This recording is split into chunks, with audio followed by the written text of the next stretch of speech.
And I want to tell you that my mom and dad say the best to last.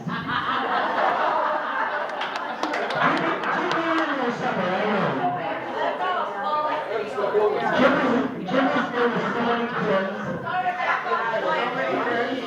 That's too close? Okay, he's here with all of his friends, or so many of his friends, relatives, acquaintances, and he's thrilled that he has such good relationships with all of you. We want to also tell you that it was a hard. If you have a party and you need something, call me. No. So I just want to tell you once again, Yeah, move the microphone away from the stomach, a little bit back. you can't hear me over here.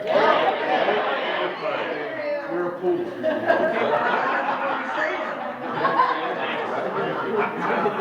We'd like to all have a Lord's Prayer right now before we.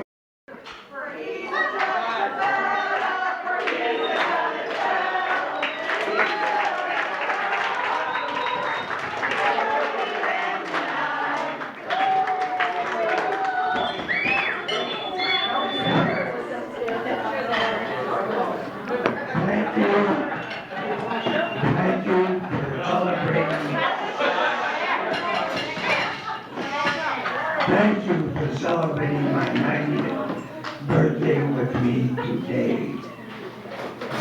There was a time, 70 years ago, that I didn't, and I was 19 years old. I was in 1994. The winter, there was fairly cold, and there was fierce fighting in the Battle of the Bulge. I never thought I'd make it, but I did survive. Thank you to my guardian angel.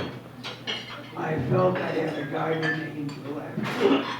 He watched over me and brought me back home and safe.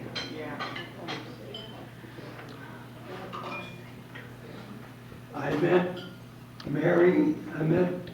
and married my wife, Mary Sarah.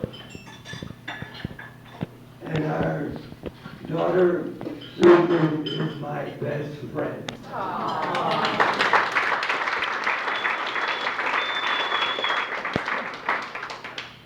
Thank you.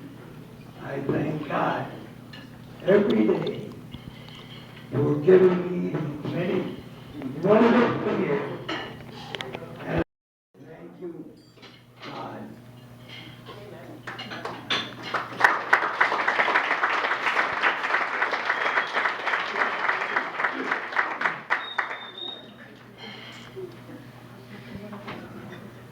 I thank you for everything that has transpired, and thank God for keeping me around for so long. Thank you.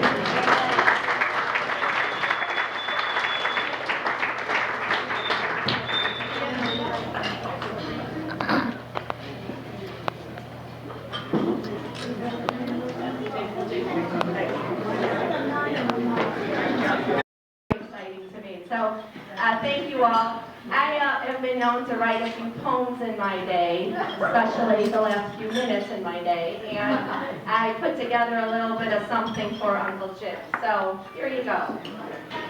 I'd like to tell a story about my Uncle Jim. I think you should all listen as I talk about him. It starts way back in 1925 when George and Dina Bacil made him alive.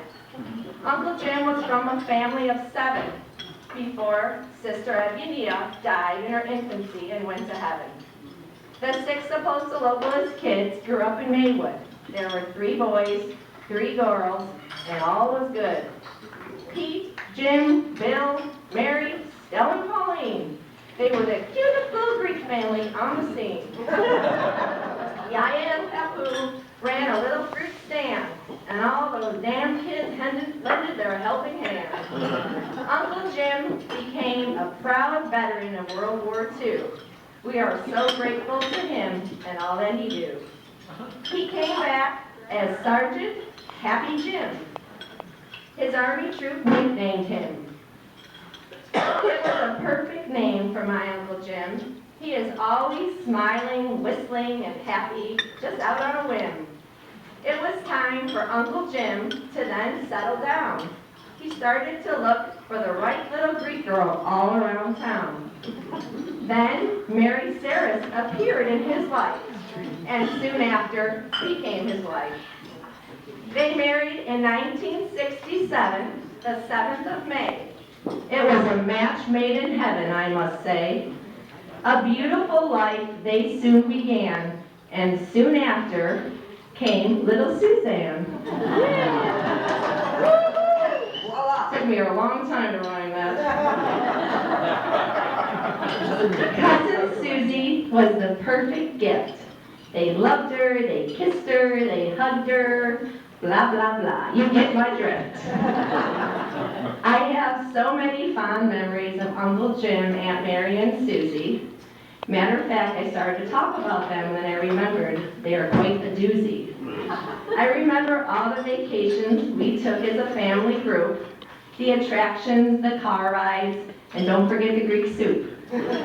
We drove all around this great USA, and in the back seat, we sat, me, Leah, and Susie, and we would play. I was lucky to have another sister with Sue. I can't believe I would say that, because you know what I have to do. Not only, hold on, quiet, yet bold, not really timid, but certainly not meek. I am lucky to have so many fond times with Aunt Mary and Uncle Jim, hence all my rhymes. Uncle Jim and I share the famous love of the Cubs. If only Uncle Jim, they could play better without all those flubs. So, a big thank you to my Uncle Jim. He is a man of few words, but never grim. He is loving, kind, generous, and proud.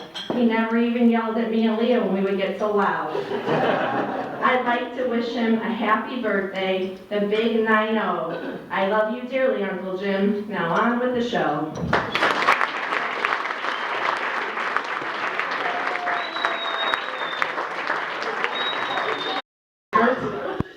My cousins, Scottsy. I'll tell your mother, most of them are near. And Pauline's going to give you this. Uncle Jim, what I learned most and love most about you, I learned most recently when I started to settle down. I became involved in the American Legion and the Ed Zones through the post because my mom recruited me or my dad. And I really want to say how proud I am of your service. We all say that. But I really, when you talk about the service and when you stand at Pledge of Allegiance and you give a prayer and remember those soldiers that have served and those who didn't make it back, it still reminds me and makes me feel how proud I am of you and all those who have served. So I am a better person, and I respect all the branches